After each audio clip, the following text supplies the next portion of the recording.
Hi friends, welcome to బుజ్జి కథలు. అందరూ బాగున్నారా? నేను చాలా బాగున్నాను. మరి ఆలస్యం చేయకుండా ఈ రోజు కథ మొదలు పెట్టేద్దాం. అది ఒక ప్రభుత్వ పాఠశాల. అందులో చదువు చెప్పే వాళ్ళలో మమతా టీచర్ అంటే పిల్లలందరికీ ఎంతో ఇష్టం. పేరుకు తగ్గట్టే ఆవిడ పిల్లలతో మమకారంగా ఉండేది. ఒకరోజు, పిల్లలు, రేపు మీరంతా పాఠశాలకు వచ్చేటప్పుడు లంచ్ బాక్స్ తీసుకుని రండి. మా ఇల్లు పక్కనే టీచర్. నేను లంచ్ టైంలో ఇంటికెళ్ళి తినొస్తాను. అలా కాదు, మీ ఇల్లు దగ్గరైనా దూరమైనా రేపొక్కరోజు మాత్రం అందరూ బాక్స్ తీసుకుని రావాలి. అలాగే టీచర్. అలా ఆ మర్నాడు పిల్లలంతా టీచర్ చెప్పిన విధంగా తరగతికి లంచ్ బాక్స్ తీసుకొని వస్తారు. ఆ రోజు బాలల దినోత్సవం. హ్యాపీ చిల్డ్రన్స్ డే పిల్లలు. Thank you teacher. చిల్డ్రన్స్ డేని ఈ రోజే ఎందుకు జరుపుకుంటాము మీలో ఎవరికైనా తెలుసా? నేను చెప్తాను టీచర్.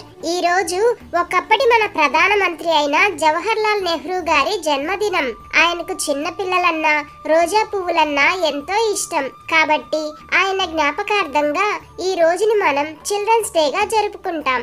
శభాష్ బావాని, సరిగ్గా చెప్పావు. ఇంకా కూర్చో. కాబట్టి ఈ రోజు పాఠాలేవి జరగవు. మీలో ఎవరైనా లేచి ఒక మంచి పాట పాడండి. నేను పాడతాను టీచర్. మౌనంగానే ఎదగమని మొక్క నీకు చెబుతుంది, ఎదిగిన కొద్దీ వదగమని అద్దమందులో ఉంది, అపజయాలు కలిగిన చోటే. దండాలు తల్లో ఇంకాపి.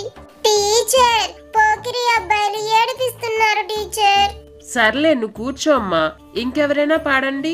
పిల్లలు దేవుడు చల్లని వారే, కళ్ళ కపట మెరుగని కరుణామయులే, తప్పులు మన్నించుటే దేవుని సుగుణం, ఇది గొప్ప వాళ్ళు చెప్పినట్టు చక్కని జ్ఞానం.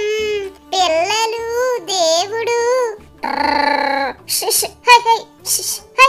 బన్ను ఇలా నోటితో పిచ్చి పిచ్చి శబ్దాలు చేస్తుంటాడు. టీచర్, వెనకాల ఎవరో డిస్టర్బ్ చేస్తున్నారు టీచర్. ఎవర్రా అది? వీడే టీచర్ అని బన్నుని చూపిస్తాడు చిన్ను. నేను కాదు టీచర్. బాడవా, ఇందాకటి నుండి గమనిస్తున్నాను నిన్ను. అమ్మాయిలు చక్కగా పాటలు పాడుతుంటే మధ్య మధ్యలో వెకిలి వేషాలు ఇస్తున్నావు. దీనికి నీకు పనిష్మెంట్ ఇవ్వాలి. ఏదైనా మంచి పాట పాడు. అమ్మో, పాటలే నాకు రావు టీచర్. రాకపోతే గంట సేపు గోడ కూర్చివేయి.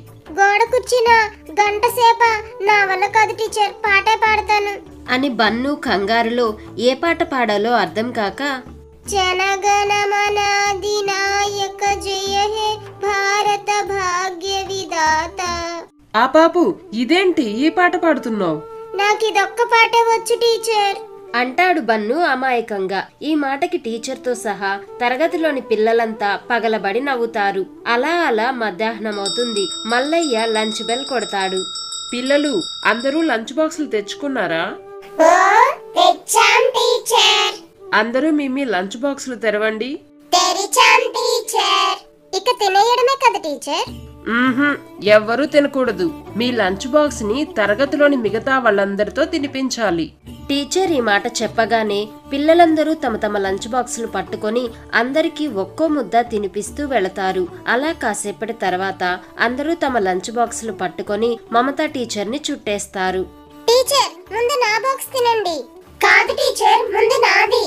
అలా పిల్లలంతా టీచర్కి తినిపించడానికి పోటీ పడుతుంటే వాళ్ళ ఆప్యాయత చూసి ఆమెకు సంతోషంతో మాటలు రావు. ఎవరు తోసుకోవద్దు, నేను అందరి దగ్గర తింటాను అని ఆ టీచర్ పిల్లలందరి దగ్గర తలో ముద్ద తింటారు. కాసేపటికి అందరి లంచ్ బాక్సులు ఖాళీ అవుతాయి.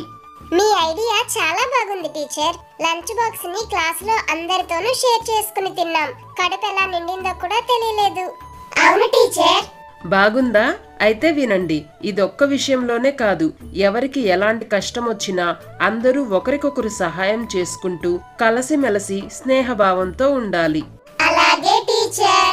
ముఖ్యంగా గొడవలు పడ్డం, కొట్టుకోవడం, ఒకరి మీద ఒకరు చాడీలు చెప్పుకోవడం ఇవన్నీ ఉండకూడదు. అలాగే టీచర్.